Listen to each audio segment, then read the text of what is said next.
Chapter 1 बलिदान। क्या मैं इस जीवन में इस तरह मरने जा रहा हूं? विपिन ने अंधेरे हॉल की ठंडी फर्श पर लेटे हुए सोचा। उसकी पीठ से खून बह रहा था, जिसमें पंजों के गहरे निशान थे, और उसकी मांसपेशियां इतनी बुरी तरह फट चुकी थी कि उसकी हड्डियां भी दिख रही थी। चोट देने वाला बेहद शक्तिशाली था। उसके सिर से भी खून बह रहा था, और सिर की गहरी चोटों से उसकी खोपड़ी तक टूट चुकी थी। जब से मैंने इस दुनिया में कदम रखा, मुझे पता था कि मेरा जीवन कठिन होगा। मुझे लगा था कि किसी ताकतवर जानवर के हाथों मरूंगा, या शायद अपनी कमजोरियों से हारकर खुद को खत्म कर लूंगा। पर कभी नहीं सोचा था कि खून की कमी से यूं दम तोड़ दूंगा। विपिन बड़बड़ाया। उसकी आवाज धीमी पड़ रही थी, और उसकी नजरों के सामने अंधेरा छाने लगा। काश अगले जीवन में मुझे एक साधारण जीवन जीने का मौका मिले। मैं अब फिर से इस तरह की शक्ति के साथ पैदा नहीं होना चाहता, उसने बमुश्किल कहा, जैसे अंधेरा उसे पूरी तरह घेरने लगा। तभी अंधेरे में उसने एक आवाज सुनी, तुम क्या बलिदान करना चाहते हो? विपिन ने धुंधली आंखों से इधर उधर देखने की कोशिश की, लेकिन वो सिर नहीं हिला सका। तुम कौन हो? उसने कमजोर आवाज में पूछा। फिर से वही आवाज आई, क्या तुम खुद को बलिदान करना चाहते हो? विपिन ने सोचा, क्या ये किसी शैतान की आवाज है जो मेरी आत्मा लेने आया है? अभी भी उस अजनबी आवाज के पीछे की असलियत को समझने में नाकाम, विपिन का दिल एक बार फिर सवालों से भर गया था। क्या ये उसकी नियति थी, या फिर उसे कोई दूसरा रास्ता मिल सकता है? चैप्टर 2 बलिदान दो। क्या तुम बलिदान करना चाहते हो? विपिन ने फिर से वही आवाज सुनी, जो उससे पूछ रही थी कि वो कुछ बलिदान करना चाहता है। विपिन के दिमाग में सब कुछ धुंधला था। उसका बहुत खून बह चुका था, और हाल की घटनाएं उसे परेशान कर दिया था। अगर मैं बलिदान करूंगा तो मुझे क्या मिलेगा? उसने पूछा। इस बार उसे जवाब मिला, आप कुछ भी पा सकते हैं, लेकिन आप जो बलिदान करते हैं उसका मूल्य सही हो। आवाज ने कहा, क्या मैं सच में कुछ भी मांग सकता हूं? यह वही बात है जो हर शैतान अपनी आत्मा को बलि के रूप में लेने से पहले कहता है। विपिन ने सोचा, मैं अपनी आत्मा नहीं दूंगा, भले ही मेरा जीवन मुश्किल हो। मैं शैतान का गुलाम नहीं बनना चाहता, लेकिन क्या मैं कुछ और बलिदान कर सकता हूं? उसने अपने ख्यालों को एकत्र किया, क्योंकि उसकी आंखें बंद होने लगी थी। उसे पता था कि अगर उसने आंखें बंद कर ली तो वो फिर कभी नहीं खोल पाएगा। इसलिए उसने सोचने की कोशिश की कि वो क्या बलिदान कर सकता है। फिर उसे याद आया कि वो इस स्थिति में क्यों है। उसके पास कुछ ऐसा था जो उसे अपनी शक्ति को बढ़ाने से रोक रहा था। हालांकि मुझे नहीं पता कि इस चीज का मूल्य क्या है, लेकिन इसे बलिदान करने में मुझे कुछ भी खोने को नहीं है। अगर मैं इसे त्याग दूं और फिर भी मर जाऊं तो मुझे कोई अफसोस नहीं रहेगा। विपिन ने ठान लिया, मैं अपनी शैडो फिजिक को बलिदान करना चाहता हूं, उसने कमजोर आवाज में कहा। कोई जवाब नहीं आया, लेकिन अचानक एक काला धुआं उसके चारों ओर छा गया। कुछ सेकंड बाद धुआं गायब हो गया, और उसने फिर वही आवाज सुनी, तुम अपनी शैडो फिजिक के बदले में क्या चाहते हो? मेरी सारी चोटें ठीक कर दो और मुझे कुछ कोर दे दो, विपिन ने कहा। वो सिर्फ अपनी चोटें ठीक करना चाहता था, लेकिन कुछ कोर भी मांगने में कोई हर्ज नहीं था। अगर आवाज ने उसे कोर देने से मना कर दिया तो वो पीछे हट जाएगा, लेकिन अगर उसे कोर मिल गई तो वो अपनी शक्ति को सुधार सकेगा। कुछ देर इंतजार करने के बाद आवाज ने कहा, आपका शरीर इस आदान प्रदान के लिए पर्याप्त मूल्य रखता है, बलिदान शुरू करें। अचानक पूरा हॉल गहरे लाल रंग में चमक उठा। विपिन, जो बेहोशी की कगार पर था, ने फिर से वही आवाज सुनी, आप अपनी शैडो फिजिक का त्याग नहीं कर सकते क्योंकि आप बहुत घायल हैं। पहले मैं आपको ठीक करूंगा, लेकिन क्योंकि मैं बिना कुछ लिए आपको ठीक कर रहा हूं, इसलिए आपको केवल 50% कोर ही प्राप्त होंगे। जब विपिन ने यह सुना तो उसे लगा कि अब वो फिर से अपना जीवन पा सकता है। उसने अपनी आंखें खोली और महसूस किया को वो धीरे धीरे ठीक हो रहा है। उसे यकीन था कि वो अब अपने भविष्य को बदल सकता है। चैप्टर 3, नई शक्ति की खोज। विपिन बिना किसी झिझक के मान गया, क्योंकि उसे पहले से ही पता था कि कोई कोर नहीं मिलने वाला है। अचानक काले धुएं ने फिर से उसके शरीर को घेर लिया और उसने देखा कि उसका शरीर बहुत तेजी से ठीक होने लगा। सिर्फ 5 मिनट में वो पूरी तरह से ठीक हो गया। उसने अपनी पीठ पर नजर डाली और पाया कि सिर का फ्रैक्चर और बाकी सभी चोटें पूरी तरह से गायब थी, जैसे कभी कुछ हुआ ही न हो। तभी एक बार फिर वही आवाज गूंजी, अब शैरो फिजिक का बलिदान किया जाएगा। काले धुएं ने उसे फिर से घेर लिया, लेकिन इस बार पिछली बार जैसी राहत के बजाय विपिन को तीव्र दर्द का सामना करना पड़ा। दर्द से चीखते हुए उसे महसूस हुआ कि उसके शरीर से कुछ खींचकर अलग किया जा रहा है। विपिन ने अपने शैडो फिजिक का बलिदान दे दिया, लेकिन उसे इसका अंदाजा नहीं था कि इस बलिदान से वो एक पुरानी शक्तिशाली ताकत को जगा देगा, जो सालों से उसके शैडो फिजिक के भीतर सोई हुई थी। यहां तक कि जिसने उसके साथ ये सौदा किया था, उसे भी इसकी खबर नहीं थी। विपिन ने उस चीज को जगा दिया था जो इतिहास में लंबे समय से खोई हुई थी। 12 घंटे पहले एक छोटे से कमरे में विपिन गहरी नींद में था। तभी अचानक फोन की घंटी बजी। वो थोड़ी देर के लिए करवट बदलकर सोने की कोशिश करता रहा, लेकिन आखिरकार अन्य ढंग से फोन उठाया। दूसरी ओर से उसके दोस्त अजीत की आवाज आई, विपिन, आज क्या कर रहे हो? हमारा ग्रुप एक दंजन में छापा मारने जा रहा है, क्या तुम हमारे साथ आना चाहोगे? अजीत ने उत्साह से पूछा। विपिन के चेहरे पर एक हल्की नाराजगी उभरी। उसने सीधे जवाब दिया, मुझे आज कुछ जरूरी काम है, तुम लोग अकेले जा सकते हो। और बिना अजीत की प्रतिक्रिया का इंतजार किए फोन काट दिया। फोन रखते ही उसके मन में गुस्सा भर गया। उसने गुस्से से दांत भींचते हुए बुदबुदाया, ये कमीना हर बार मुझसे ये पूछकर मेरी बेइज्जती करने की कोशिश करता है कि क्या मैं उनके साथ दंजन में जाना चाहता हूं। वो अच्छी तरह जानता है कि मैं उन कोर से अपनी शक्ति नहीं बढ़ा सकता।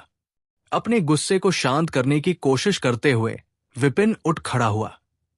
लगभग 18 साल का विपिन, काले बाल और गहरी काली आंखों के साथ, अपने गोरे रंग के विपरीत एक रहस्यमयी छवि बनाता था।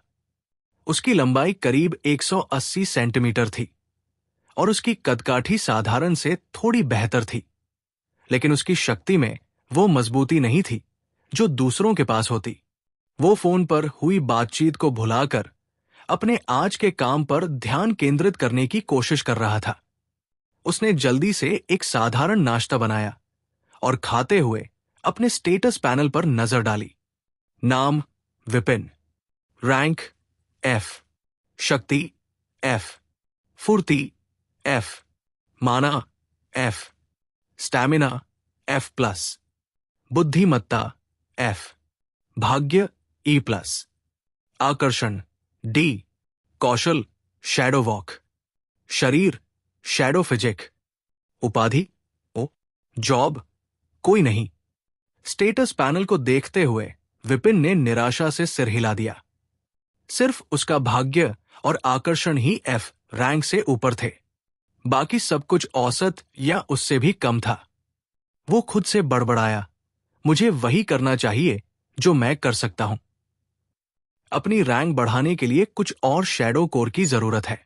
आखिरकार मैं सिर्फ शैडो कोर से ही अपनी शक्ति बढ़ा सकता हूं, बाकी लोगों की तरह किसी भी कोर से नहीं। विपिन की नजर उसके शैडो फिजिक पर एक पल के लिए ठहर गई। वो जानता था कि ये उसके पास एकमात्र ताकत थी, लेकिन साथ ही ये उसे और भी अलग बना देती थी। उसने जल्दी से पैनल बंद कर दिया और नाश्ता खत्म कर अपना बैग पैक किया। बाहर निकलने से पहले उसने एक बार फिर सब कुछ जांचा कि कुछ भी भूल न गया हो। दरवाजा बंद करते हुए उसने गहरी सांस ली और खुद से कहा, उम्मीद है आज सब कुछ ठीक रहेगा, कम से कम एक शैडो कोर तो मिल ही जाएगा।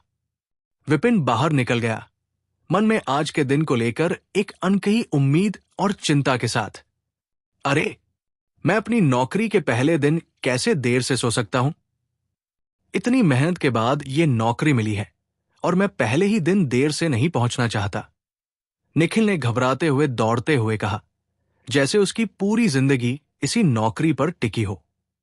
भागते भागते वो एक आदमी से टकरा गया। माफ करना, निखिल ने बिना रुके माफी मांगी और भागता रहा। आजकल के युवाओं में शिष्टाचार नाम की कोई चीज नहीं है, उस आदमी ने नाराजगी से कहा, जब उसने देखा कि निखिल बिना ढंग से माफी मांगे भाग गया। लेकिन निखिल को उसकी बातों की परवाह नहीं थी। उसे तो सिर्फ ये चिंता थी कि वो अपने पहले दिन ही नौकरी पर देर से पहुंच रहा है। जैसे ही निखिल मेन रोड पर पहुंचा, वो अचानक रुक गया। ट्रैफिक सिग्नल लाल था। जब भी मैं यहां आता हूं, हमेशा ये सिग्नल लाल ही मिलता है, निखिल ने मन ही मन खींचते हुए सोचा। कुछ देर बाद सिग्नल हरा हुआ और निखिल ने फिर से दौड़ना शुरू कर दिया। चैप्टर 4, मौत के पार की दुनिया। निखिल को बिल्कुल भी महसूस नहीं हुआ जब एक कार ने उसे टक्कर मारी। वो जमीन पर पड़ा था और देख रहा था कि कार बिना रुके आगे बढ़ गई। धीरे धीरे उसकी आंखें लाल होने लगी। निखिल ने हाथ उठाने की कोशिश की, लेकिन उसे कुछ महसूस नहीं हुआ। क्या हो रहा है? मैं अपने शरीर को क्यों नहीं महसूस कर पा रहा हूं? उसने सोचा। सब कुछ इतनी तेजी से हुआ कि उसे कुछ समझ नहीं आया। तभी किसी की आवाज आई, जल्दी से एम्बुलेंस बुलाओ। एम्बुलेंस 5 मिनट में आ जाएगी। अपनी आंखें बंद मत करना। फिर से वही आवाज आई, लेकिन इस बार निखिल की नजर धुंधली होने लगी। जैसे ही उसकी आंखें धुंधली हो गई, उसे समझ आने लगा कि क्या हुआ है। अरे नहीं, मुझे नौकरी मिलने के तुरंत बाद ही मरना पड़ेगा, निखिल ने सोचा। उसकी नजर धुंधली होती गई और सब कुछ कालेपन में डूब गया। मुझे तो घर पर रहकर गेम खेलना चाहिए था, ये उसका आखिरी विचार था जब वो पूरी तरह अंधेरे में डूब गया। कुछ समय बाद निखिल ने धीरे धीरे अपनी आंखें खोली और खुद को किसी अजनबी जगह पर पाया। वो एक छोटे से कमरे के बिस्तर पर लेटा हुआ था। क्या ये कोई अस्पताल है? उसने सोचा, जबकि वो कमरे को गौर से देख रहा था। ये कमरा उसे थोड़ा पहचाना सा लगा, लेकिन वो यकीन नहीं कर पाया कि उसने इसे पहले कभी देखा था। उसने हाथ उठाने की कोशिश की और चौंक गया, क्योंकि उसे बिल्कुल दर्द महसूस नहीं हो रहा था। उसने खड़े होने की कोशिश की और वो बड़ी आसानी से खड़ा हो गया। उस एक्सीडेंट के बाद मेरा शरीर पूरी तरह ठीक कैसे हो सकता है? निखिल ने चिल्लाते हुए कहा, जब उसने देखा कि उसका शरीर बिल्कुल सही है। लेकिन उसे जल्द ही महसूस हुआ कि कुछ तो अजीब हो रहा है। उसने चारों ओर देखा और थोड़ी दूरी पर एक आईना देखा। निखिल आईने के पास गया और जब उसने उसमें अपना चेहरा देखा तो उसकी आंखें हैरानी से चौड़ी हो गई। ये क्या हो रहा है? निखिल ने आईने में देखते हुए खुद से कहा। अचानक निखिल के सिर में तेज दर्द होने लगा। वो अपना सिर पकड़े जमीन पर गिर पड़ा और जल्द ही उसके दिमाग में अजीब अजीब यादें आने लगी। निखिल दर्द से चिल्लाया। 5 मिनट तक उसे ऐसा लगा जैसे उसका सिर फट जाएगा और उसे कई धुंधली यादें दिखने लगी। जब दर्द खत्म हुआ, निखिल ने थके हुए स्वर में कहा, विपिन। वो पसीने से तरबतर जमीन पर पड़ा था। निखिल धीरे धीरे खड़ा हुआ और उसे समझ में आया कि कुछ बहुत बड़ा हुआ है। उसने फिर से आईने में देखा और चौंक कर बोला, मुझे अब भी यकीन नहीं हो रहा कि मैं किसी दूसरी दुनिया में आ गया हूं। और ये ऐसी दुनिया है जहां लोग जादू का इस्तेमाल कर सकते हैं। क्या मैं भी जादू कर सकता हूं? निखिल, जो अब विपिन के शरीर में था, ने सोचा। उसने विपिन की यादों को देखा और जब सारी बातें समझ में आईं, तो उसका चेहरा गंभीर हो गया। ये जगह अरोरा नाम की दुनिया थी, जहां लोग विशेष शक्तियों को जागृत करते हैं। ज्यादातर लोग 16 साल की उम्र से पहले अपनी शक्तियों को पा लेते हैं। विपिन ने 14 साल की उम्र में अपनी शक्तियों को जागृत किया था और हंटर अकादमी में शामिल हुआ था। ताकि वो अपनी शक्ति को और बेहतर बना सके और इस दुनिया के सुपर पावर के बारे में जान सके। विपिन एक अनाथ था जो अनाथालय में रहता था, लेकिन जिसने भी अपनी शक्ति जागृत कर ली वो मुफ्त में हंटर अकादमी में शामिल हो सकता था। इसलिए विपिन अनाथ होते हुए भी हंटर अकादमी में शामिल होने में सफल रहा। विपिन तब बहुत खुश हुआ था जब उसने अपनी शैडो बॉडी नाम की शक्ति जागृत की। उसे शैडो वॉक नाम का स्किल मिला था, जिससे वो अपनी परछाई में बदल सकता था और बिना किसी बाधा के कहीं भी जा सकता था। जब तक वो माना ऊर्जा का इस्तेमाल करता रहेगा, वो इस स्किल का उपयोग कर सकता था। हंटर अकादमी में जाकर विपिन ने सीखा कि अपनी शक्ति को कैसे मजबूत करें। इसके लिए राक्षसों के कोर का उपयोग करना पड़ता था। आप डंजनों कालकोर्री में जाकर राक्षसों को मारकर उनका कोर पा सकते थे। ये कोर काफी दुर्लभ होते थे और हर राक्षस के मरने पर कोर नहीं मिलता था। अगर आप किसी आग वाले राक्षस को मारते हैं तो आपको आग का कोर मिलेगा। अगर आप पानी वाले राक्षस को मारते हैं तो पानी का कोर मिलेगा। लेकिन यह जरूरी नहीं कि आपको किस प्रकार का कोर मिले, क्योंकि किसी भी कोर को सोख कर अपनी शक्ति बढ़ाई जा सकती है। आमतौर पर आप एक कोर की 30% ऊर्जा ही सोख सकते हैं, बाकी ऊर्जा वातावरण में फैल जाती है। लेकिन अगर आपके पास आग की शक्ति है और आप आग का कोर सोखते हैं तो आप उसकी 50% ऊर्जा सोख सकते हैं। लेकिन जब विपिन ने पहली बार कोर से ऊर्जा सोखने की कोशिश की तो वो नाकाम रहा। किसी कारण से उसका शरीर कोर से आने वाली सारी ऊर्जा को नकार देता था। पहले तो विपिन ने सोचा कि शायद कोर खराब हो गया है, लेकिन जल्द ही उसे पता चला कि उसकी शक्ति में कोई कमी थी, जिसकी वजह से उसका शरीर कोर की ऊर्जा को स्वीकार नहीं कर पाता था। चैप्टर 5 शैडो किंगडम में प्रवेश की तैयारी। पहले तो विपिन को समझ नहीं आया कि वो कोर से ऊर्जा क्यों नहीं सोख पा रहा था, लेकिन फिर उसे अपनी बॉडी का नाम शैडो फिजिक याद आया। उसने अपनी सारी जमा पूंजी एक शैडो कोर खरीदने में लगा दी और उसे सोखने की कोशिश की। इस बार आश्चर्य हुआ कि उसका शरीर ऊर्जा को नहीं नकारा और उसने पूरी तरह से कोर की ऊर्जा सोख ली। ये समझने के बाद विपिन ने और कोर प्राप्त करने और अपनी शक्ति बढ़ाने के लिए शैडो टाइप राक्षसों को मारने का सोचा। लेकिन समस्या यह थी कि शैडो टाइप राक्षस केवल डी रैंक डंजन्स में ही मिल सकते थे और विपिन की शक्ति सिर्फ एफ रैंक की थी। इसलिए वो चाहकर भी शैडो टाइप का कोर प्राप्त नहीं कर सकता था। विपिन अनाथ था, इसलिए वो पैसे से और कोर नहीं खरीद सकता था। इस वजह से हंटर अकादमी में शामिल होने के बाद भी वो अपनी शक्ति को सुधारने में असमर्थ रहा।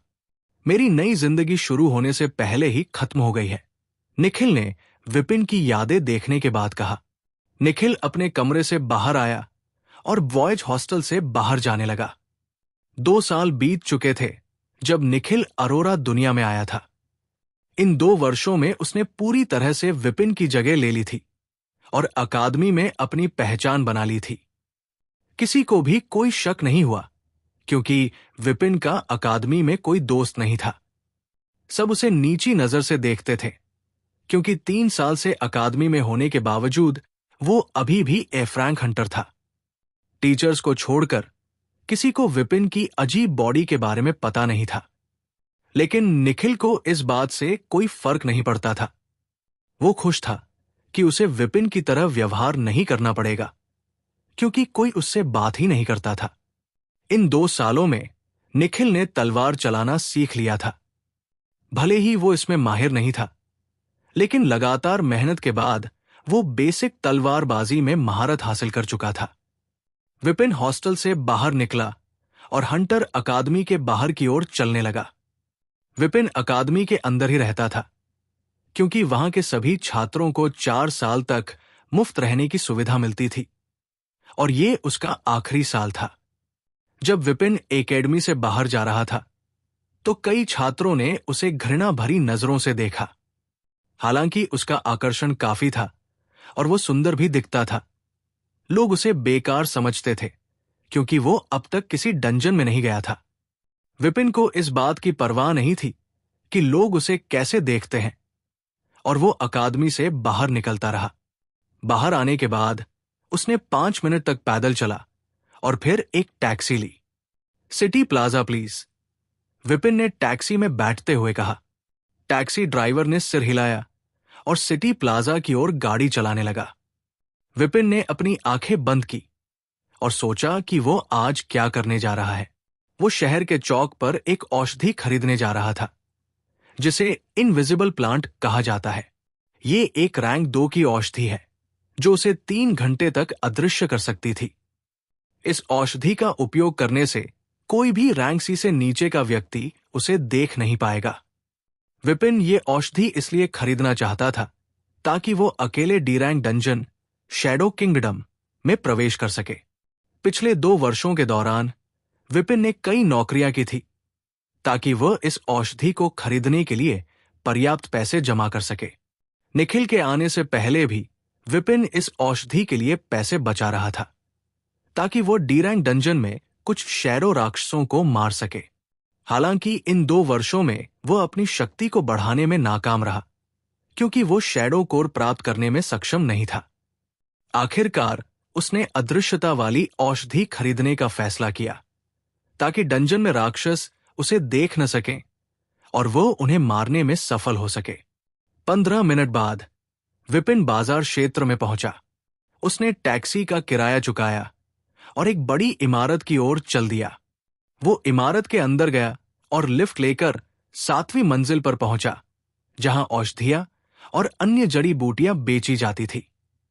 विपिन रिसेप्शन के पास पहुंचा, जहां एक युवक मुस्कुराते हुए खड़ा था। युवक ने विनम्रता से पूछा, मैं आपकी क्या मदद कर सकता हूं? सर, क्या आपके पास अदृश्यता की औषधि है? विपिन ने सीधा सवाल किया। रिसेप्शनिस्ट ने कहा, मुझे स्टॉक चेक करने दीजिए, और 20 सेकंड बाद कंप्यूटर पर विवरण देखकर बोला, हमारे पास रैंक 1 और रैंक 2 की अदृश्यता औषधियां हैं। विपिन ने सिर हिलाया और रैंक 2 की औषधि मांगी।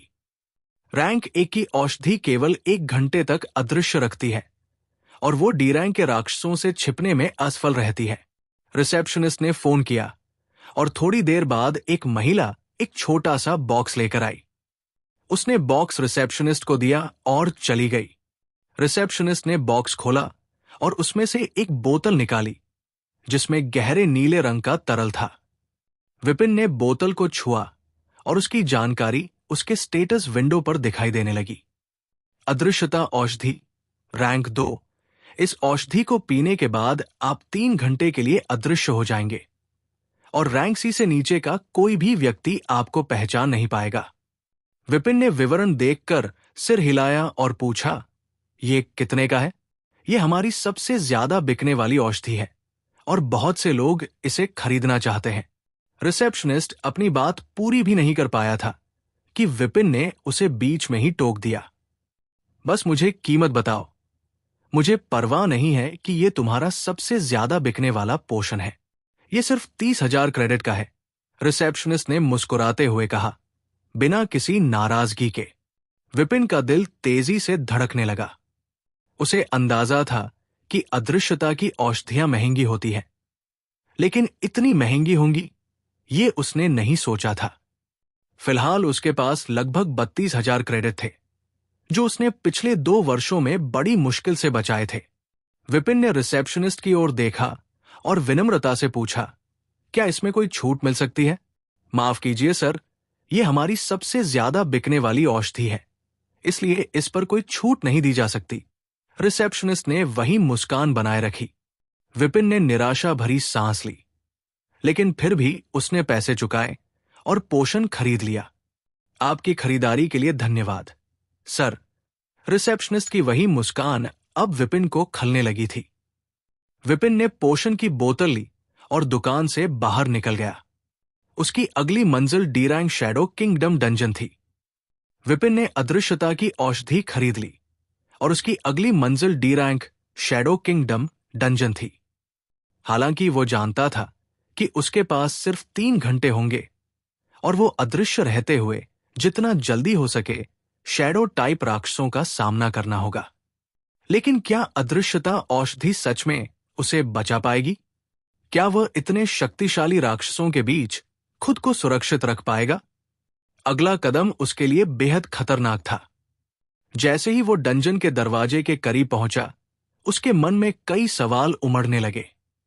क्या उसने सही निर्णय लिया है? अगर कुछ गलत हो गया तो उसके पास भागने का भी मौका नहीं होगा।